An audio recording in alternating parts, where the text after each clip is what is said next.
બાદ કોંગ્રેસમાં ટિકિટને લઈ ખેંચતાણ વધી છે ત્યારે કોંગ્રેસના 3 ધારાસભ્યોને દિલ્હીથી તેડું આવ્યું છે, જેમાં લલિત વસોયા, લલિત કગથરા અને કિરીટ પટેલને દિલ્હી બોલાવવામાં આવ્યા છે। દિલ્હીની બેઠકમાં રાજકોટ અને પાટણ લોકસભા બેઠક અંગે ચર્ચા કરવામાં આવશે। તે સાથે જ ગુજરાતમાં જીત માટેની રણનીતિ પણ તૈયાર કરવામાં આવશે।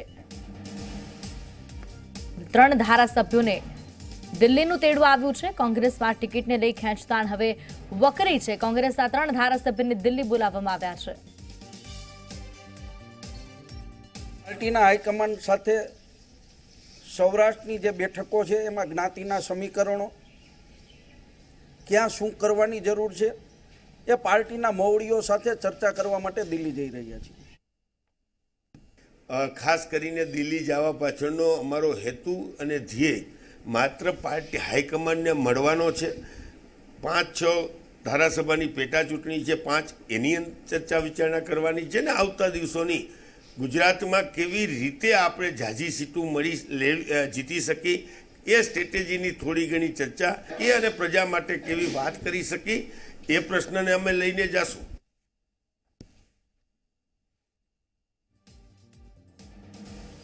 આગળ વાત કરીએ, કોંગ્રેસ સૌરાષ્ટ્રમાં ખેડૂત સંમેલન યોજવા જઈ રહ્યું છે। ખેડૂત સંમેલન માટે રાહુલ ગાંધીને પણ આમંત્રણ આપવામાં આવશે। પાક વીમો અને ખેડૂતોના મુદ્દે આ સંમેલન યોજાશે। ખેડૂત સભાની તૈયારી અને માર્ગદર્શન માટે કોંગ્રેસના 3 ધારાસભ્ય દિલ્હી જશે।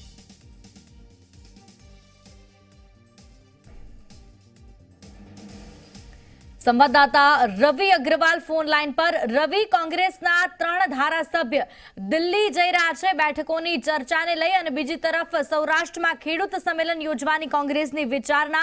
शुं वधु विगतो, कया धारासभ्य आंगे मळशे?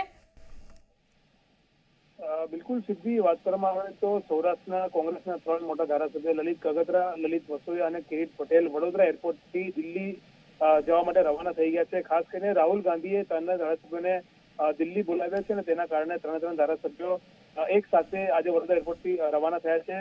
મહત્વની વાત છે, લલિત કગથરાએ જ્યારે મીડિયા સાથે વાતચીત કરી ત્યારે તેમણે સ્પષ્ટ કીધું કે સૌરાષ્ટ્રમાં જે રીતના જે ખેડૂતોનો સૌથી મોટો જે પ્રશ્ન છે, પાક વીમાનો પ્રશ્ન છે, પાક વીમાના રૂપિયા ખેડૂતોને નથી મળી રહ્યા અને તેના કારણે જ રાહુલ ગાંધીને આ મુદ્દો આપવામાં આવશે અને સૌરાષ્ટ્રમાં રાહુલ ગાંધી ઉપરાંત પ્રિયંકા ગાંધીને પણ સભા સંબોધવા માટે આમંત્રણ આપવામાં આવનાર છે અને આગામી સમયમાં રાહુલ ગાંધી અને પ્રિયંકા ગાંધી સૌરાષ્ટ્રમાં ખેડૂતોના મુદ્દે સભા સંબોધી શકે છે।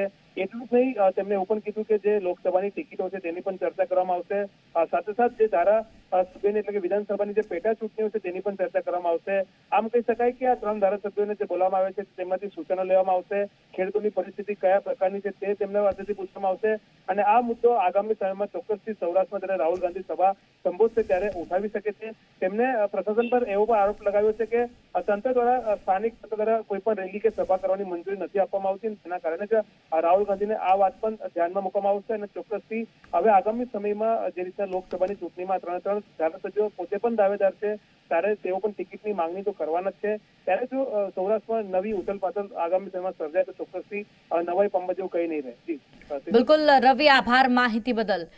તો આ બંને બાબતોને લઈ ચર્ચા થશે। રાજકોટ પાટણ લોકસભા બેઠક અંગે રાહુલ ગાંધી અને હાઈકમાન્ડ સાથે ચર્ચા કરવામાં આવશે તો બીજી તરફ ખેડૂત સંમેલન માટે પણ ચર્ચા થશે। તો રાજકોટ કોંગ્રેસમાં ચૂંટણી પહેલા મોટું ભંગાણ સર્જાયું છે। જિલ્લા પંચાયતના 11 સભ્યો ભાજપમાં જોડાય તેવી શક્યતા છે। જિલ્લા પંચાયત કારોબારી ચેરમેન અર્જુન ખાટરિયાએ નિવેદન આપ્યું છે, તમામ સભ્યો 8 મહિના પહેલા જ ભાજપમાં જોડાયા હતા, હવે માત્ર ઔપચારિકતા માટે ભાજપમાં જોડાય છે। કોંગ્રેસની તમામ વિરુદ્ધ પક્ષાંતર ધારા મુજબ કાર્યવાહી કરી સભ્યપદ બચાવવા માટે ભાજપમાં જોડાઈ રહ્યા છે। કુંવરજી બાવળિયા ચૂંટણી લડતા હતા ત્યારે ખેસ પહેરાનો દાવો કરવામાં આવ્યો છે। નિલેશ વિરાણી, રેખા પટોડિયા સહિત 11 સભ્યો છે કે જે હવે વિધિવત રીતે ભાજપમાં જોડાશે।